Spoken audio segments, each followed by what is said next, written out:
Seryoso at malalim ang tingin ng Demon Lord habang nakatutok ang kanyang mga mata kay Sorayang. Sa kanyang isipan, napansin niya ang napakakapal at makapangyarihang daloy ng demonic energy na nagmumula kay Sorayang. Nagtaka siya sa sarili kung gaano karaming pagsasanay ang nagawa ni Sorayang sa loob ng panahong iyon. Ang matinding pulang enerhiyang bumabalot kay Sorayang habang tumatayo siya sa gitna ng bulwagan, hindi mapigilan ng Demon Lord ang pagkamangha. Paano kaya nagawang magkaroon ng ganito kalakas na enerhiya ang isang taong akala niya ay wala ng kakayahan? Dahan-daang lumakad si Sorayang palapit sa trono habang tahimik na pinagmamasdan siya ng lahat ng nasa loob. Ang bulungan at pagkukwentuhan ng mga miyembro ang tanging maririnig sa buong lugar. Pagkatapos ng ilang sandali, nagsalita ang Demon Lord at binigkas ang isang salitang nagpabago sa lahat. Sinabi niyang mahusay. Labis na nagulat ang mga matatandang kasapi ng kulto, ang kanilang pagkamangha na nakikita sa kanilang mga ekspresyon. Hindi nila maikakaila ang kanilang pagkagulat, alam nilang iyon ang pinakamataas na uri ng papuri na kailanman ibinigay ng Demon Lord sa sinuman sa kanila. Itinanong ng Demon Lord kay Sorayang kung paano ang naging karanasan niya sa loob ng Solitary Bamboo Grove. Tinawag pa nitong magandang lugar ito para magpahinga at makahinga ng sariwang hangin. Masayang ngumiti si Sorayang at sumagot na sa kanyang sorpresa. Naging napakaganda at nakapagpapahinga ng loob ang lugar. Idinagdag pa niya na sa loob lamang ng maikling panahon doon, parang naranasan na niya ang lahat ng kakaiba at hindi pangkaraniwang pangyayari sa buong buhay niya. Tinitigan siya ng Demon Lord ng mabuti, ang kanyang mga mata ay puno ng katalinuhan at pagtatasa, na tila sinusuri ang tunay na kahulugan ng mga salitang binigkas ni Sorayang. Dahan-daang tumayo ang Demon Lord mula sa kanyang trono, hinarap niya si Sorayang at inutusan itong sumama sa kanya. Nanlaki ang mga mata ni Sorayang sa labis na pagkagulat, hindi niya inaasahan ang utos na iyon. Sa kanyang isipan, nagtaka siya at nagtanong sa sarili kung bakit niya ito kailangang samahan. Naisip niya baka masama ang kanyang naging sagot at baka nainas pa niya ang Demon Lord. Tandang-tanda niya na sumunod siya sa utos at nagpunta sa Solitary Bamboo Grove, at bumalik din siya ng ligtas. Habang sila ay lumalabas, mapagkumbabang yumuko si Mudam sa kanilang pinuno, sumagot ito na gagampanan nito ang natitirang mga gawain. Inihayag ng Demon Lord na tapos na ang pulong at pwedeng umuwi at gumawa ng kani-kanilang mga gawain ang lahat ng naruroon. Kasama ni Sorayang ang Demon Lord habang naglalakad, puno ng pangamba ang isipan ni Sorayang. Nag-aalala siya na baka may ipapadala pa itong mas mapanganib na lugar ngayong nakaligtas na siya sa dating pinuntahan. Nag-alala rin siya kung narinig ba ng kanyang ama ang mga hindi magagandang bagay na nabanggit niya tungkol dito habang nasa loob pa ng Solitary Bamboo Grove. Ang malawak at maunlad na tanawin ng kabisera ng kulto kung saan maraming tao ang tahimik na naglalakad at abala sa kanilang mga gawain. Sa labas ng bulwagan, naglalakad si So Yeon-sim kasama ang ibang mga miyembro. Sinabi ng isa sa kanyang mga kasama na dahil sa pagbabago ng plano, kailangan nilang muling ayusin ang budget, at tila mabigat ito sa kanyang kalagayan. Ngunit nanatiling kalmado si So Yeon-sim, sinabi niyang wala namang masama at alam niyang darating din ang panahon na magiging abala rin ang lahat sa iba pang mga gawain. Idinagdag ng isang miyembro na ang mga ganitong gawain ay kailangang gawin para sa ikabubuti ng lahat. Tinanong niya ang kanyang katabi kung bakit hindi dumating ang General na Estratehico sa pulong na iyon. Sinabi ni So Yeon-sim na wala siyang alam tungkol doon, at nakasanayan na talaga ng nasabing opisyal na laging abala sa maraming bagay. Nag-iisip ng mabuti si So Yeon-sim at sinabing hindi niya akalain na may kinalaman ito sa darating na Mara Festival. Sa halip, nabanggit niya na may balita siyang nagsimula ng mga bagong gawain ang mga sekta sa Hilaga, at malaki ang posibilidad na iyon ang dahilan kung bakit abala ang nasabing opisyal.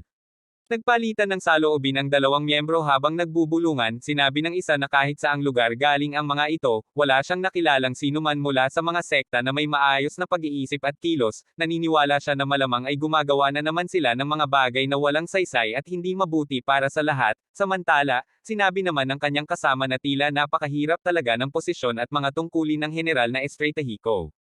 Nagpalitan ng kuro-kuro ang mga miyembro ng kulto habang naglalakad palabas. Tinatanong ng isa sa kanila kung ano ang nangyari kay Sorayang, at sinabi ng iba na ito ang kauna-unahang pagkakataon na nakita nilang nagbigay ng ganitong mataas na papuri ang Demon Lord sa sinuman. Napansin din nila na bagamat narinig nilang parang nawasak ang lakas at kakayahan nito dahil sa pagbara ng enerhiya sa katawan, hindi naman ito nagmumukhang nasaktan at naapektuhan ng nasabing pangyayari. Sa kabilang dako, sa isipan ng ikaapat na Young Lord, naghalo ang galit at pagtataka. Hindi niya maitago ang kanyang inggit dahil buhay na buhay at matagumpay na bumalik si Sorayang, at sa halip na mawala ng atensyon, lalo pa itong binigyan ng pagpapahalaga ng kanilang pinuno. Hindi niya maintindihan kung anong nakikita ng Demon Lord sa binatang iyon na nagpapahalaga rito ng labis. Lalong tumindi ang kanyang sama ng loob habang nag-iisip na sana ay napuksa na lamang niya si Sorayang noong panahong naghihirap pa ito at walang kakayahang ipagtanggol ang sarili. Ang pagkakaroon ng ganitong lakas at pagkilala ay isang bagay na nais din sana niya para sa kanyang sarili. Ang isang detalyadong bahagi ng kasuotang may disenyong dragon na nakasabit sa harap ng isang mataas na lugar. Sumunod ang isang magandang tanawin ng lawa na puno ng mga bulaklak na lotus, at sa gitna nito ay may isang tahimik na gazebo na nakatayo ng maayos sa tubig. Tumingin si Sorayang sa kanyang paligid, tila nagtataka at naguguluhan kung saan sila dinala at kung ano ang mangyayari sa kanilang pagpunta sa lugar na ito. Nang makarating sila, nakita ni Sorayang na nakaupo na ang Demon Lord sa loob ng gazebo. Napaisip siya na nakakita na naman siya ng ganitong uri ng struktura, at napansin din niya kung gaano kaayos at kaaliw ang paligid. Naisip niya na tila hindi ito akma sa imahe at kapaligiran ng isang kultong puno ng kapangyarihan at kadiliman. Seryoso at matalim ang tingin ng Demon Lord habang inutusan si Sorayang na umupo sa kanyang harapan. Nagulat si Sorayang sa biglaang utos kaya agad siyang sumagot at sumunod. Sa kanyang isipan, naramdaman niya ang bigat ng presensya ng Demon Lord at inamin na medyo natakot siya sa biglaang pagsasalita nito. Dahan-daang umupo si Sorayang sa harap ng Demon Lord, naghihintay sa susunod na sasabihin at utos na darating mula rito habang tahimik na naghihintay sa pagbubukas ng usapan. Seryoso at puno ng bigat ang ekspresyon ni Sorayang habang bahagyang pinapawisan. Sa kanyang isipan, naalala niya ang 8 buwang paghihirap na kanyang dinanas sa loob ng nakakatakot at mapanganib na lugar na tinatawag na Solitary Bamboo Grove. Mahigpit niyang ikinuyom ang kanyang mga kamay, handang harapin ang anumang mangyari. Sinasabihan niya ang kanyang sarili na huwag matakot, dahil ginawa niya lamang ang lahat ng utos na ibinigay sa kanya. Naniniwala siyang wala siyang nagawang mali at labag sa kagustuhan ng Demon Lord. Inialok ng Demon Lord ang isang mangkok kay Sorayang na agad namang tinanggap nito ng may paggalang at pasasalamat. Habang ibinubuhos ang inumin sa mangkok, napansin ni Sorayang ang kakaibang itsura nito. Sa kanyang isipan, nagtaka siya kung kailan pa ang huling pagkakataon na nakainom siya ng alak dahil tila matagal na rin ang lumipas mula noon. Habang hawak ang bote, binanggit ng Demon Lord na may isa pa siyang dapat matutunan, ang tinatawag na Black Dragon Mountain Moving Technique, na hanggang ngayon ay wala pa ring kaalaman si Sorayang tungkol dito. Labis na nagulat si Sorayang sa narinig, at agad siyang napaisip at naguguluhan sa biglaang pagbabago ng usapan. Nag-iisip si Sorayang kung ano nga ba ang tinutukoy na teknik na iyon. Napagtanto niyang sa sitwasyong iyon at sa bigat ng presensya ng Demon Lord, hindi niya kayang magtanong at magpaliwanag patungkol sa bagay na iyon. Nakaupo si Sorayang ng may halong pag-aalala at kaba, hindi niya maunawaan kung ano ang ibig sabihin ng kanyang ama sa mga sinabi nito, at pakiramdam niya ay hindi niya magawang tamasahin ang inumin dahil sa bigat ng kanyang nararamdaman at ang tensyon na nararamdaman sa paligid. Habang patuloy na nagbubuhos ng alak, ipinaliwanag ng Demon Lord na may ibang bagay na pinaghalo si Sorayang sa kanyang tunay na kapangyarihan at sining ng pakikipaglaban, na hindi dapat naruroon. Nanlaki ang mga mata ni Sorayang sa labis na pagkagulat, hindi niya inaasahang mababasa ng Demon Lord ang tunay na kalagayan ng kanyang kakayahan. Naisip niya na kaya nito ay nadiskubre na pala ng Demon Lord ang tunay na kalagayan ng kanyang sining ng pakikipaglaban. Ipinaliwanag ng Demon Lord na ang bagong sining na isinama ni Sorayang ay nagmumula sa mga sekta ng Budista. Labis na nagulat si Sorayang sa narinig, hindi niya akalain na kayang malaman ng Demon Lord ang pinagmulan nito sa pamamagitan lamang ng pagtingin sa kanya. Naguguluhan at namamangha siya habang tinitigan ang Demon Lord. Napaisip siya na bagamat alam niyang napakalakas at makapangyarihan ng kanyang pinuno, hindi niya inaasahan kaya nitong malaman at maunawaan ang uri ng sining ng pakikipaglaban ng isang tao sa pamamagitan lamang ng pagmamasid. Lalong bumigat ang kanyang pakiramdam habang nag-iisip, nabalisa siya at nagtanong sa kanyang sarili kung galit ba ang kanyang ama dahil binago niya ang kanyang itinuro ng walang palem. Naisip din niya na baka ipapadala na siya sa isang lugar na mas mapanganib at malala pa kaysa sa pinuntahan niya noon. Sa halip na magalit, nagbibigay ng pag-aproba ang Demon Lord. Mahusay ang kanyang ginawa at labis itong humanga sa kanya. Dahil dito, huminga ng maluwag si Sorayang at napagtanto na pinupuri pala siya nito. Seryoso ang mukha ng Demon Lord habang ipinagpatuloy ang kanyang paliwanag. Sinabi niyang hindi madaling makabuo ng isang teknik na mas mataas pa sa antas ng 10 dakilang sining ng kulto. Inamin din niya na bagamat mahirap gawin ang mga ganitong bagay. Lalong nagulat si Sorayang sa mga sinabi nito. Sinabi niyang marami siyang pinag-isipan at pinagdaanan upang mabuo ang ganitong kakayahan. Sa kanyang isipan, naramdaman niyang nahihiya siya dahil sa biglaang papuri na natanggap niya mula sa Demon Lord. Tinitigan siya ng Demon Lord at ipinaliwanag kung paano niya nalaman ang pinagmula ng sining na iyon. Sa pagitan ng kanilang usapan, ipinaliwanag ni Sorayang na sinubukan niya ang maraming paraan, ngunit ang mga aral na nagmula sa Budista ang naging pinakamabisang paraan upang mapalakas pa ang kanyang sarili, sumang-ayon ang Demon Lord at sinabing totoo iyon dahil nakikita naman nito na maganda at mabisa ang naging epekto nito sa kanya. Nanatiling seryoso ang ekspresyon ng Demon Lord habang binigyang diin ang isang mahalagang punto, sinabi niyang maganda ang naging resulta, ngunit hindi sapat ang pag-iisip lamang sa kasalukuyan at hindi niya naiisip ang mga posibleng mangyari sa hinaharap. Nanlaki ang mga mata ni Sorayang sa labis na pagkagulat at nagsimulang mamawisan, hindi niya maintindihan kung ano ang ibig sabihin ng mga sinabi ng Demon Lord at bakit bigla itong nagbago ang tono ng kanyang pananalita. Seryoso at malinaw ang paliwanag ng Demon Lord, sinabi niyang totoo na ang orihinal na sining ng kulto ay tila kulang sa lakas at tindi, ngunit bilang pundasyon at batayan ng kakayahan, ito pa rin ang pinakamahusay na teknik na taglay ng kanilang samahan. Lalong namangha si Sorayang habang nakikinig, ipinaliwanag ng Demon Lord na kung naglaan pa sana ito ng sapat na pag-iisip at pagsusuri, hindi na niya kailangan pang baguhin at haluan pa ng ibang mga teknik ang itinuro sa kanya, agad namang tumanggi si Sorayang at sinabing hindi naman iyon ang naging intensyon niya.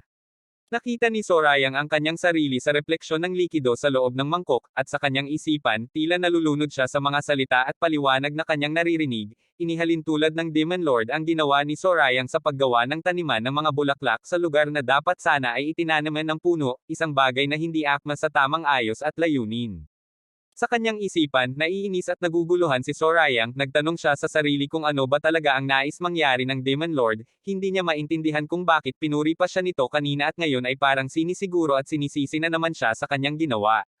Ngunit sa kabila ng mga sinabi, may bahagyang ngiti sa labi ng Demon Lord habang ipinagpatuloy ang kanyang usapan, sinabi niyang walang problema at hindi mahalaga ang mga iyon dahil sa huli ay nakamit pa rin naman ni Sorayang ang magagandang resulta at tagumpay.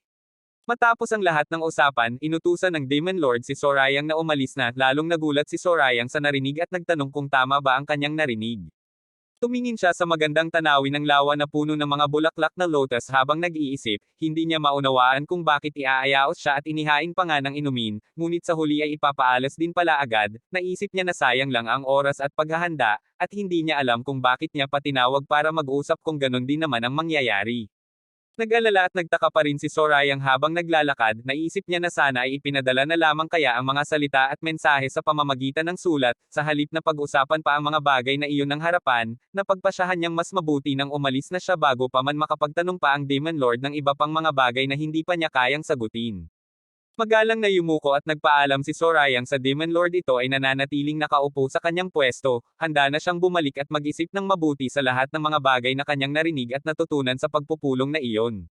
Inialok ng Demon Lord kay Sorayang ang isang bote na puno ng alak na nagpapahiwatig na dapat itong dalhin kasama niya.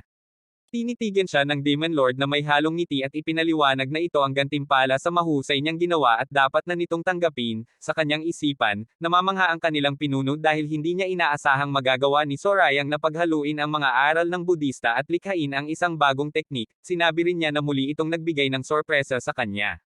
Nanatiling nagtataka si Sorayang habang tinitingnan ang ibinigay na bagay, sa kanyang isipan, nagtanong siya sa sarili kung ano ba ito at kung ang laman ba ay mga natira lamang mula sa inumin kanina. Nag-iisip ang Demon Lord na hindi naman maaaring nalaman ni Sorayang ang tunay na kahulugan at bigat ng pinakamakapangyarihang kapangyarihan sa kanila, nagtaka rin siya kung ang naging tagumpay ni Sorayang ay bunga lamang ng pagkakataon at may mas malalim na dahilan sa likod nito. Sa kanyang isipan, tinanong ng pinuno ang kanyang sarili kung muling magugulat kaya siya ni Sorayang sa susunod na pagkakataon. Naiisip na kung mangyayari nga iyon, magiging kawili-wili at makabuluhan ang darating na taglamig para sa kanilang kulto. Ang gulong ng karwahe na dahan-daang gumugulong sa daan, tanda na nagsimula na ang paglalakbay ni Sorayang. Nasa loob na ng karwahe si Sorayang habang patuloy ang kanilang paglalakbay, sa kanyang isipan, inamin niyang parang nahihirapan siyang huminga kapag kasama niya ang Demon Lord, sa kabila ng bigat ng kanyang nararamdaman, napagtanto rin niya na mas lalo pa siyang natatawa kapag naaalala ang mga nangyari. Hawak-hawak niya ang bote habang patuloy na nagtataka sa ibinigay sa kanya, naisip niya na bagamat siya ang pinakamakapangyarihan sa kanila, ang ibinigay lamang ay kalahating ubos na inumin sa halip na ibang bagay na mas mahalaga at kapakipakinabang, bigla napaisip at napahinto si Dongpil sa kanyang pag-iisip nang may biglaang naalala. Nasa loob ng karwahe si Sorayang kasama si Dongpil. Nang makita ni Dongpil ang bote, labis siyang namangha at agad na kinilala ang laman nito. Sinabi ni Dongpil na ito pala ang itinuturing na pinakamataas at pinakamasarap na uri ng inumin sa kanilang kulto na tinatawag na Six Heavenly Spirit Brew. Sa sandaling iyon, tinamaan si Sorayang sa kanyang kamay na nagdulot ng kirot. Narito ang kumpletong salaysay. Tinatanong ni Dongpil kung alam nito kung ano ang laman nito, sinabi niyang napakasarap ng lasa nito at nagtaka kung ano nga ba ang kahalagahan nito. Labis na nagulat si Dongpil dahil hindi naman alam ng kanyang Panginoon kung ano ang hawak nito. Ipinaliwanag niyang ito ay isang uri ng inumin na natatanggap lamang ng mga pinakamahuhusay at pinakamarangal na miyembro ng kulto. Lalong namangha si Dongpil at agad na nagtanong kung mismong ang Demon Lord ang nagbigay nito kay Sorayang. Kinumpirma ito ni Sorayang ngunit nagtanong kung bakit ito itinuturing na napakahalaga. Ipinaliwanag ni Dongpil ng may paggalang na ang tinatawag na Six Heavenly Spirit Brew ang pinakamataas at pinakamagandang uri ng inumin sa kanilang kulto. Ito ay mga inuming karaniwang tinatamasa lamang ng mga naunang pinuno at ng kasalukuyang namumuno. Binigyang diin din nito na ang ganitong uri ng inumin ay ibinibigay lamang bilang parangal sa mga taong nakagawa ng malalaking tagumpay at nagdala ng dangal sa samahan. Ang pagkakataong makainom nito ay itinuturing na isang malaking karangalan at pribilehiyo.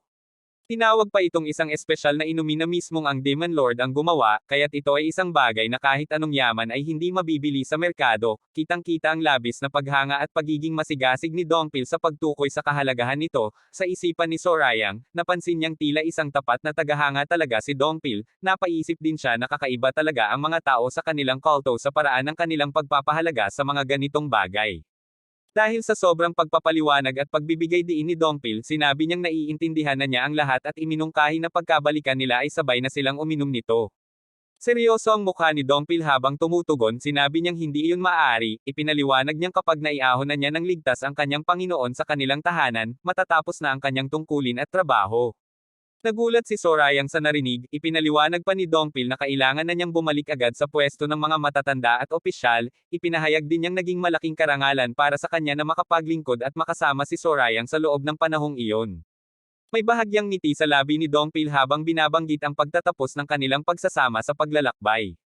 Biglang napaungol si Dongpil nang mapansin na iniaalok ni Sorayang ang bote. Nang makita at maamoy ang inumin, hindi niya napigilan ang sarili at napasigaw sa gulat at pagnanasa ng mapagtanto kung ano ang alok sa kanya. Sinabi ni Sorayang na kung ayaw talaga nito, iinumin na lang niya ang lahat ng mag-isa. Sa halip na pumayag, mabilis na lumapit si Dongpil at nakiusap na bigyan pa muna ito ng oras upang pag-isipan ang desisyon dahil hindi na niya kayang tanggihan ang alok na iyon. Ang malawak na tanawin ng mga bundok sa gabing iyon, ang kalangitan ay nagpakita ng magandang kulay rosas na liwanag na nagbigay ng kakaibang ganda sa paligid sa kabila ng kadiliman. Sumunod ang tanawin ng kabisera, habang nagpapatuloy si Sorayang sa paglalakad patungo sa kanyang tirahan. Nakatayo si Sorayang sa harap ng malaking pintuan ng kanyang tirahan, tinitigan niya ang pasukan at sinabi sa sarili na sa wakas ay nakauwi na rin siya. Naramdaman niya ang kaginhawaan at saya habang nakikita muli ang lugar na ito matapos ang napakahabang panahon. Bigla siyang nagulat nang may marinig at makita ang isang bagay na hindi niya inaasahan. Tumingin siya sa kanyang tabi at nakita ang maliit na Soro na tahimik na nakaupo doon. Nagtanong siya kung kailan pa ito nakarating at bakit nandoon kasama niya. Nakangiti si Sorayang habang nakikipag-usap sa Soro. Sinabi nito na siya rin ang nagdala sa kanya palabas sa gubat noon, kaya't nararapat lamang na siya na rin ang mag-aalaga at magbantay sa kanya sa ngayon. Tinitigan ng Soro ang kanyang amo at naglabas ng malinaw na tunog na tila nagpapatunay sa sinabi nito. Pumasok si Sorayang sa loob ng kanyang tirahan at sinabi na ito na ang kanilang tahanan mula ngayon. Iminungkahi niyang maglinis muna sila at magpahinga ng mahimbing sa mainit at komportableng higaan. Nakatayo si Sorayang sa labas habang nag-iisip ng malalim. Naaalala niya na matagal na rin mula noong huli niyang nakita si Anghua, ang kanyang kasama at kaibigan. Naisip niya na baka magulat ito kapag nakita ang kasama niya. Bigla siyang napahinto at muling nagulat sa kanyang sarili. Mahigpit na niyakap at hinawakan ni Sorayang ang maliit na Soro sa kanyang mga braso. Ang kanyang mukha may bahid na pag-aalala at pagkabalisa. Pakiramdam niya ay may hindi magandang nangyari at may banta na nararamdaman sa paligid. Nanginginig sa takot ang buong katawan ng Soro habang nasa kamay ni Sorayang. Ang maliliit na tunog na lumalabas nito ay may matinding pangamba at pagkabalisa sa nararamdaman nito. Tinitigan ni Sorayang ang paligid gamit ang kanyang mga mata na naging matalas at masigasig. Sinusuri niya ang bawat sulok at bahagi ng kanyang tahanan upang alamin ang tunay na kalagayan ng lugar. Nakatayo siya sa labas ng kanyang bahay habang pinagmamasdan ang paligid, sa kanyang isipan, nagtaka siya at tanong sa sarili kung ano ba ang nararamdaman niya, napansin niya na may kakaibang kapaligiran at kakaibang diwa na bumabalot sa buong lugar na tila nagpapahiwatig ng masama at delikadong pangyayari. Bigla siyang nanlaki ang mga mata at nagulat sa kanyang natuklasan, napagtanto niya na may ibang tao na nakapasok na sa kanyang tahanan habang wala siya. Dahan-dahan siyang naglakad palayo sa pintuan habang masusing sinusundan ang mga bakas at amoy na naiwan, tinitingnan niya ang bawat direksyon at napagpasyahan na hindi pa matagal na ang nakalipas nang umalis ang mga taong iyon, kaya't posible pa silang nasa malapit lamang. Itinuro niya ang isang tiyak na direksyon kung saan tila nagpunta ang mga hindi inaasahang panauhin, alam niyang doon sila dinala ng mga bakas na kanyang natukoy. Habang naglalakad, lalong tumiindi ang kanyang galit at pagtataka, hindi niya matanggap na may naglakas loob na magtago at pumasok sa kanyang sariling tahanan, nagtanong siya sa sarili kung sino ang mga taong ito at ano ba ang kanilang layunin sa pagpasok sa kanyang lugar. Habang nagmamasid siya sa paligid, biglang bumukas ang pinton sa kanyang tahanan. Labis na nagulat si Anghua nang makita si Sorayang, sa kanyang boses ay naririnig ang pagkagulat at pagtitiwala nang magsalita siya at tinawag ang kanyang Panginoon, hindi makapaniwalang nakabalik na pala ito sa kanilang tahanan. Masayang ngumiti si Sorayang habang mahigpit na hinahawakan ang maliit na Soro sa kanyang mga braso, kinumpirma niya ang pagbabalik at bati si Anghua. Mapagkumbabang yumuko si Anghua bilang tanda ng mataas na paggalang at pagsunod sa mga aral ng kulto, ipinahayag niya ang kanyang pagbati at pagkilala sa katayuan ng kanyang Panginoon, agad namang sinabi ni Sorayang na hindi na kailangan ng ganitong formalidad sa pagitan nila at inutusan siyang tumayo. Tumingin si Anghua kay Sorayang at kitang-kita ang saya at emosyon sa kanyang mga mata na may halong luha, napasigaw siya sa tuwa nang makita ang kanyang pinuno, at ikinwento niya na nakarinig siya ng balita tungkol sa masamang pangyayari na naganap habang ito ay nasa loob pa ng solitary bamboo grove. Nag-alala si Sorayang habang pinagmamasdan si Anghua at naisip niya na tiyak na matagal na itong naghihintay at nag-aalala sa kanya, at napagtanto niyang hindi niya naiisip ng mabuti ang nararamdaman at kalagayan nito, sinabi naman niya na siya ay maayos lamang at napansin din na mas payat na ang itsura ni Anghua kumpara noong huli silang magkita. Ngumiti si Anghua sa kabila ng pag-iyak sa tuwa, sinabi niyang maayos naman ang kanyang kalagayan at ang tanging nagpapasaya sa kanya ay ang makitang ligtas at maayos ang kanyang Panginoon. Tumingin si Sorayang sa paligid ng kanyang tahanan, napansin niya na kahit 8 na buwan siyang wala, nananatiling malinis at maayos ang buong lugar, ipinaliwanag ni Anghua na araw-araw o kaya ay tuwing ibang araw ay pumupunta ito upang maglinis at magayos, upang kapag bumalik ang kanyang Panginoon ay makaramdam ito ng kaginhawaan at komportableng pakiramdam agad. Ngumiti si Sorayang nang malaman ang ginawa ni Anghua, sa kanyang isipan, naniwala na lamang siya na ang mga taong pumasok ay hindi naman nanggulo at nanakot, kundi nagmamasid lamang at nag-iingat sa kanilang kaligtasan. Hinarap ni Anghua ang kanyang Panginoon at sinabing dahil bigla lamang nilang nalaman ang pagbabalik nito, hindi pa naiinitan ang tubig para sa paliligo, sinabi rin niyang aabutin pa ng kaunting oras ang paghahanda, kaya't nagtanong ito kung nais ba nitong kumain muna bago magpahinga. Masayang ngumiti si Sorayang at tumanggi sa alok na kumain muna, sinabi niyang mas gugustuhin niyang maligo muna upang matanggal ang alikabok at dumi na kumapit sa kanyang katawan matapos ang mahabang panahon sa loob ng solitary bamboo grove. Agad na pumayag si Anghua at nangakong aabisuhan agad ang kanyang Panginoon sa sandaling matapos na ang paghahanda ng mainit na tubig. Nakaupo si Sorayang sa loob ng paligan habang nakatingin sa labas ng bintana, ang kasiyahan at ginhawa habang ibinubulong na napakaganda at nakaka-relax ng pakiramdam na iyon. Nararamdamang unti-unti nang nawawala ang bigat at diin na kanyang dinanas sa loob ng mahabang panahon, lahat ng pagod at tensyon ay unti-unti nang nawawala sa kanyang katawan. Naalala niya ang kakaibang presensya at diwa na kanyang naramdaman noong una siyang dumating sa kanyang tahanan, alam niyang hindi ito isang bagay na maaari niyang balewalain at kalimutan lamang. Bigla siyang nagulat sa kanyang sariling pag-iisip, may pumasok sa kanyang isipan, isang pangalan at isang mukha na hindi niya inaasahang maiuugnay sa pangyayaring iyon, naisip niya kung iyon ba talaga ang taong kanyang hinahanap. Lumitaw sa kanyang isipan ang imahe ni Yomo nakatayo sa kanyang harapan, naaalala niya ang pagtingin nito sa kanya noong nagaganap ang pulong, ang mga matang tila galit at naghihiganti, naaalala rin niya na siya rin ang dahilan kung bakit siya nagkaroon ng pagbara ng daloy ng lakas sa kanyang katawan at nagdusa sa loob ng mahabang panahon. Sa kanyang isipan ang mukha ng taong iyon siya ay ang ika-4 na young master na nagngangalang Hong Yuomon, naaalala ni Sorayang ang kanyang pagiging mapagmataas at ang puot na laging nakikita sa kanyang mga mata. Bigla nagdabog mula sa paligan na puno ng galit at inis, ibinulong niya sa sarili na hindi matanggap ang ginawa ng taong iyon, ang pagiging mapagmataas at ang lakas ng loob nitong gumawa ng masama sa kanya, nangako siya na kapag nagtagpo na sila muli, tiyak na hihiganti niya ito at hindi na nito maiiwasan ang parusang nararapat sa kanyang ginawa. Napabuntong hininga siya at napagtanto na magsisimula na naman ang kanyang mga gawain at pakikipaglaban, marami na namang bagay ang kailangan niyang asikasuhin at harapin sa mga darating na araw.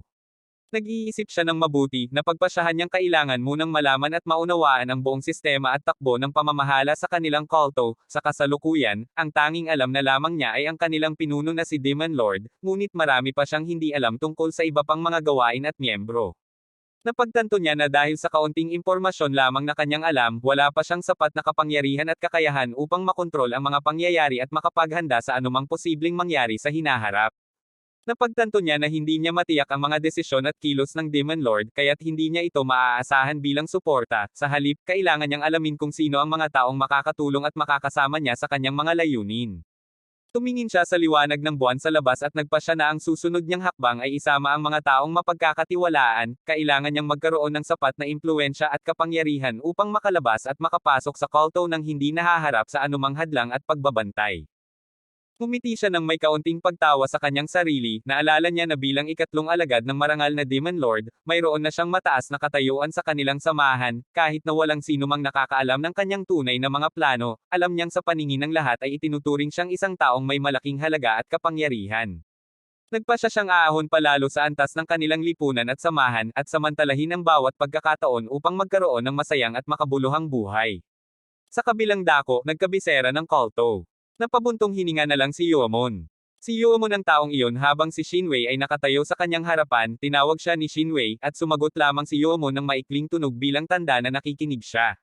Tinugunan siya ni Shinwei at nagtanong kung bakit hindi niya bawasan ang paninigarilyo para sa kapakanan ng kanyang kalusugan. Sinabi naman ni Yuamon na madalas na siyang naninigarilyo sa mga nakalipas na araw, ngunit sinabi niyang ititigil niya ito sa tamang panahon at nagpasalamat sa pag-aalala ng kanyang kasama. Nagpatuloy si Shinwei sa kanyang pagtatanong, tinugunan niya ang kanyang Panginoon at nagtanong kung bakit niya inutusan ang mga taong pumasok sa tirahan ng ikatlong Young Master na umalis na lamang sa halip na tapusin ang kanilang gawain. Tahimik na tumingin si Yuamon at walang agad na sumagot sa narinig. Tinitigan ni Shinwei ang pinuno habang nag-iisip ng mabuti. Sa kanyang isipan, napagtanto niya na bagamat may matalas na paningin at mabuting pag-unawa si Yuamon sa mga bagay-bagay, hindi niya maunawaan ang naging desisyon nito sa pagkakataong ito. Napaisip din siya na sa halip na tapusin ang gawaing sinimulan, mas pinili pa nitong magtuloy-tuloy sa paninigarilyo at mag-isip ng ibang bagay. Nanlaki ang mga mata ni Shinwei sa labis na pagtataka, hindi niya inaasahang may mga bagay pa siyang hindi nalalaman at agad na nagtanong kung tama ba ang kanyang narinig upang linawin ang usapan.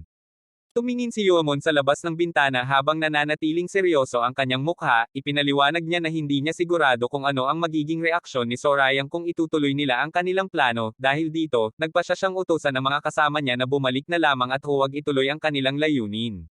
Lalong naguluhan si Shinwei sa sinabi ng kanyang pinuno, itinanong niya kung hindi ba't alam na pala nito ang magiging naging reaksyon ng kanyang kapatid, at kung hindi ba't may mga plano na rin siya para dito mula pa sa simula. Matagal na tumahimik si Yuamon bago sumagot, inamin niyang akala niya ay naiintindihan na niya ang lahat at alam na niya ang gagawin, ngunit napagtanto niyang nagkamali siya sa kanyang mga pagpapalagay at paghuhusga. Lalong namangha at nagulat si Shinwei sa narinig, hindi niya akalain na maririnig pa niya ang kanyang pinuno na umamin na nagkamali ito. Nagtanong siya ng may pagkabalisa upang malaman ang tunay na ibig sabihin ng mga salitang iyon. Dahan-dahang bumababa si Yuamon mula sa kinauupuan, kinuwento niya na nakita na niya si Sorayang sa naganap na pagpupulong noong araw na iyon. Sinabi rin niyang ito ang kauna-unahang pagkakataon na nakikita niya ito matapos ang pangyayari kung saan nagkaroon ng pagbara ng lakas sa katawan nito. Tumayo si Yuamon sa gilid ng bintana habang nagpapatuloy sa kanyang paliwanag, sinabi niyang malaki ang pinagbago ni Sorayang kumpara sa dati, at mas lalo pa itong lumakas at gumaling, bagamat hindi niya alam ang mga naging karanasan nito sa loob ng solitary bamboo grove, napansin niyang tila nabawi na rin nito ang dating lakas at kakayahan sa pakikipaglaban. Idinagdag niya na bagamat nabawi na nito ang kanyang kapangyarihan, hindi iyon ang pangunahing dahilan kung bakit niya itinigil ang kanilang ginagawang plano. Lumitaw sa kanyang isipan ang imahe ni Sorayang na nakatayo ng may seryosong mukha, ikinwento niya na kahit na ang anyo at itsura ng kanyang kapatid ay katulad pa rin ng nakasanayan niya, pakiramdam niya ay ibang-iba na ito sa kanyang paningin, parang ibang tao na ang kanyang kaharap, na tila nagbago ng lubusan ang kanyang pagkatao at pag-iisip. Isinara ni Yuamon ang kanyang mga mata sa pag-alala, at muling naaalala ang mga mata ni Sorayang. Sinabi niyang sa bawat pagtingin nito sa kanya, parang alam na alam ni Sorayang ang lahat ng mga masasamang bagay at kasalaanang nagawa niya noon. Ang bawat tingin nito ay tila nagsasabing nabasa na nito ang kanyang mga isipan at kilos. Ikinuwento niya na hindi lamang dahil nabawi ni Sorayang ang kanyang lakas at lumakas ng kaunti ang kanyang desisyon na itigil ang plano, idinagdag niya na ang tunay na dahilan ay ang pangangailangan niyang muling suriin at ayusin ang kanyang mga pananaw at pag-iisip tungkol sa kanyang kapatid. Tinitigan siya ni Shinwei habang nag-iisip ng malalim sa kanyang isipan, napagtanto niyang nagsisinungaling lamang ang kanyang pinuno at hindi sinasabi ang buong katotohanan, naniniwala siya na ang tunay na dahilan ay ang pagkagulat at pagkalito ni Yuomon sa mga malalaking pagbabagong naganap sa buhay at pagkatao ng ikatlong Young Master. Itinanong ni Yuomon kung ano na ang ginagawa ng kanilang mga kasunod at katulong matapos silang utosang huminto sa kanilang ginagawang gawain. Sumagot si Shinwei na ang mga kasama nila ay nagrereklamo at hindi nasisiyahan dahil sa pagkansela ng kanilang mga plano, nagtanong din siya kung ano ang dapat nilang gawin at kung ano ang magiging susunod nilang hakbang. Nagbigay siya ng utos, sinabi niyang bigyan lamang sila ng sapat na pera upang maaliw at mapatahan ang kanilang mga damdamin, ipinaliwanag din niya na ang mga taong iyon ay mahilig sa pera katulad din ni Sorayang, kaya't masisiyahan at matutuwa na sila basta't may matatanggap na salapi. Sa kanyang isipan, tinatasa pa rin ni Yuomon ang sitwasyon, na pagpasyahan niyang hindi maganda at hindi tamang ideya ang lumaban at manakit kay Sorayang sa kasalukuyang panahon, habang nag-iisip siya, patuloy niyang tinatanong sa kanyang sarili kung ano nga ba ang tamang hakbang na dapat niyang gawin. Biglang narinig ang malakas na tunog ng pagkatok sa pinto at pagtawag na nagpahiwatig na may dumating na bisita. Sa loob naman ng bahay, nakahiga at naghihintay si Sorayang habang nakatingin sa pinto, nang makita si Dongpil, agad siyang sumigaw at nagreklamo dahil sa pagkaantala ni Dongpil, sinabi niyang akala niya ay mamamatay na siya sa gutom dahil sa matagal na paghihintay, agad namang humingi ng paumanhin si Dongpil sa kanyang narinig. Nakatayo si Dongpil sa harap ng mesa at labis na nagulat nang makita ang maraming pagkaing inihanda, nagtanong siya ng may pagkagulat kung saan at paano nagkaroon ng ganito karaming pagkain sa loob ng bahay. Umupo si Sorayang sa kanyang pwesto sa mesa habang nakatingin ni Dongpil, sinabi niyang inihanda ang lahat ni Anghua at iminungkahi nitong umupo na agad upang makakain na sila at matugunan ang kanyang gutom.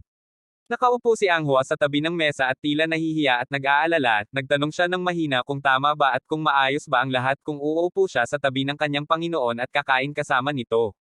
Nanginginig ng bahagya ang kanyang katawan habang nakatingin kay Sorayang, iminungkahi pa niya na mas mabuti na lamang na kumain na lang siya ng mag-isa sa ibang pagkakataon, nagtaka naman si Sorayang at nagtanong kung bakit ganito ang kanyang nararamdaman at kung ano ang problema.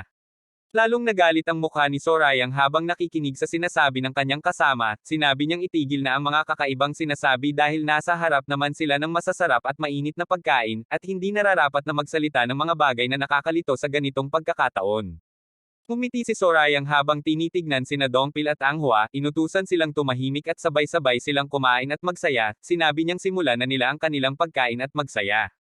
Itinaas ng tatlo ang kanilang mga tasa bilang tanda ng pagbati at pagsasama-sama, masayang ibinunyag ni Sorayang ang kanilang paalala at pagbati habang inihahanda ang kanilang pagkain at inumin. Uminom sina Sorayang at Dongpil habang tahimik na pinagmamasdan sila ni Anghua na masaya sa kanilang pagsasama-sama at masiglang samahan. Biglang binuhos ng napakadaming alak ni Sorayang ang bibig ni Dongpil habang si Anghua ay nag-aalala sa ginawa ni ng kanyang Panginoon. Sa gilid ng mesa, nakita ang maliit na Soro na masayang kumakain ng mga natirang pagkain at tira-tira mula sa kanilang hapagkainan, na bahagi rin ng kanilang masayang pagtitipon. Sa labas ng bahay, makikita ang magandang tanawin ng kabisera ng Kalto na nagniningning ang mga ilaw sa bawat sulok. Sa paglipas ng oras, nakita ang maraming walang laman na bote ng alak na nakatambak sa ibabaw ng mesa. Dahan-daang ibinuhos ni Sorayang ang alak sa kanyang mangkok, ngunit walang anumang likido ang lumabas mula sa bote, napahinto siya at nagulat nang mapagtanto na ubos na pala ang lahat ng inumin, ibinulong niya sa sarili na wala na pala silang natitira. Tumingin siya kay Dongpil na tila halos lasing na at walang kontrol sa kanyang mga kilos, sinabi niya kay Dongpil na mukhang lasing na ito at maganda nang huminto muna sa pag-inom, sa halip na sumagot, bulong-bulong lamang ni Dongpil ang pangalan ng pinakamataas na uri ng inumin na kanilang natanggap. Biglang sumigaw si Dongpil na tila hindi pa rin nasisiyahan at ipinagmamalaki na hindi pa siya lasing, ngumiti lamang si Sorayang at sinabing totoo naman na nagsisimula na itong mawala ng sarili at kailangan na talagang magpahinga. Tumingin si Sorayang kay Anghua at inutusan itong kumuha pa ng ibang inumin, anuman ang meron basta't may makainom pa sila, agad namang sumang-ayon si Anghua at mabilis na sumagot na gagawin niya ang ipinag-utos ng kanyang Panginoon. Seryoso ang mukha ni Sorayang habang nakatingin kay Dongpil, sinabi niya na bago pa dumating ang bagong inumin, mayroon siyang nais itong itanong upang malaman ang ilang mahahalagang bagay. Masaya at medyo magulo ang isip ni Dongpil dahil sa epekto ng alak, agad siyang pumayag at sinabing handa siyang sagutin ang anumang itatanong ng kanyang Panginoon. Nagpatuloy si Sorayang at ipinaliwanag ang kanyang nais malaman, sinabi niya na nais niyang makilala ang mga taong may malawak na kaalaman at ugnayan sa loob ng kanilang kulto, mga taong nakakaunawa sa bawat aspekto at koneksyon ng samahan. Nagtanong siya kung may alam ba si Dongpil ng sinumang angkop sa tungkuling ito. Nag-iisip ng mabuti si Dongpil habang nakikinig, sinabi niyang may ilang mga tao na alam niya, ngunit bagamat marami sa kanila ang marunong sa mga gawain at istruktura ng kulto, kakaunti lamang ang tunay na mahusay sa pakikasama at pagpapanatili ng ugnayan sa ibang tao. Binanggit din niya na narinig niya na ang general na estratehiko sa hukbo ay kilala sa pagiging magaling sa ganitong bagay, ngunit mahirap at napakahirap makalapit at makausap ang taong iyon. Tumango si Sorayang at nag-iisip ng malalim matapos marinig ang sagot, na pagtanto niyang mahirap makakuha ng tulong mula sa taong iyon, kaya't nagtanong siya muli kung sino pa ang maaari niyang makilala na makakatulong sa kanyang mga layunin. Lumitaw sa isip ni Dongpil ang imahe ng isang tiyak na tao, itinuro niya ang pangalan ng taong iyon at sinabing ang isa na dapat niyang hanapin ay ang tagapamahala ng pasilidad para sa pagtuturo at pagpapalawak ng kaalaman sa loob ng kulto.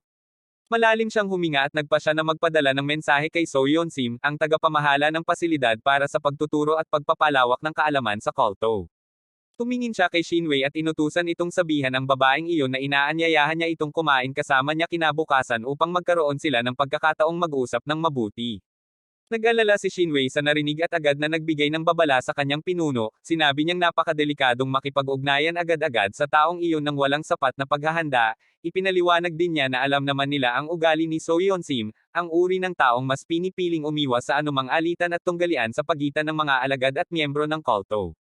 Binigyang diin pa ni Shinwei na kung magmamadali silang humingi ng tulong at pakikipagtulungan sa kanya, sa halip na makakuha ng suporta ay baka makakuha lamang sila ng sama ng loob at poot nito. Nagbabala rin siya na kung magiging kaaway nila ang tagapamahala ng nasabing pasilidad, magdudulot ito ng malaking pinsala at panganib sa kanilang mga plano at sa kalagayan ni Yoamon. Nanatiling seryoso ang mukha ni Yoamon habang nakikinig sa mga babala ni Shinwei, sinabi niyang alam niya ang mga panganib at ang mga posibleng mangyari, ngunit ipinaliwanag din niya na sa sitwasyong kanilang kinakaharap, kailangan nilang makipagsapalaran at tumanggap ng ilang panganib upang makamit ang kanilang mga layunin. Tiningnan lamang siya ni Shinwei na puno pa rin ng pag-aalala at pagkabalisa sa kanyang isipan, hindi pa rin mapakali sa desisyong ginagawa ng kanyang pinuno.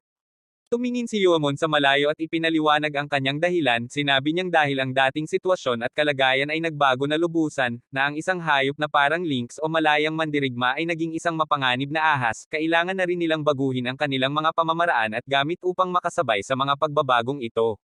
Matalim at puno ng diwa ang kanyang mga mata habang tinitingnan ang paligid, ang katotohanang handa na siyang harapin ang anumang hamon at maglagay ng kanilang mga plano sa bagong direksyon upang makamit ang tagumpay.